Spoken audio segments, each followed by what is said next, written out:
नमस्कार मित्रांनो, आपण पाहत आहात मुखेड न्यूज 24 आणि आज आपण भेट देणार आहोत नांदेड जिल्ह्यातील एक अप्रतिम निसर्गरम्य ठिकाण अर्थात सहस्त्रकुंड धबधबा। निसर्गाच्या कुशीत वसलेला हा धबधबा म्हणजे पर्यटकासाठी एक खास असं आकर्षण केंद्र आहे। सहस्त्रकुंड हा धबधबा पैनगंगा नदीवर स्थित असून विशेषतः पावसाळ्यात त्याचं रूप अधिकच भव्य आणि मनमोहक दिसते। पाण्याचे हजारो प्रवाह एकत्र येऊन जणू काही निसर्गानेच तयार केलेले एक अद्भुत दृश्य इथं पाहायला मिळते।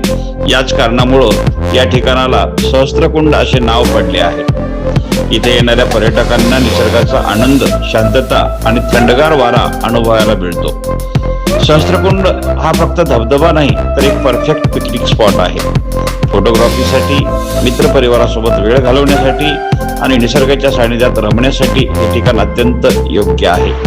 या ठिकाणी एक पुरातन शिव मंदिर असून त्यासाठीही सुट्टीच्या दिवशी अनेक विद्यार्थी आणि पर्यटक, निसर्गप्रेमी मोठ्या संख्येने या ठिकाणी वेळ घालवण्यासाठी येतात, निसर्गाचा आनंद घेण्यासाठी येतात। सुरक्षा सूचना मात्र पावसाळ्यामध्ये पाण्याचा वेग खूप जास्त असतो, त्यामुळे पर्यटकांनी सुरक्षित अंतर राखून या निसर्गाचा आनंद घेणं अत्यंत आवश्यक आहे। जर तुम्ही निसर्गप्रेमी असाल तर नांदेड जिल्ह्यातील हा सहस्त्रकुंड धबधबा या ठिकाणाला नक्की भेट द्या। हा अनुभव तुम्हाला नक्कीच अविस्मरणीय ठरेल। व्हिडिओ आवडला असेल तर लाईक करा, शेअर करा आणि आमच्या चॅनलला सबस्क्राईब करा। धन्यवाद।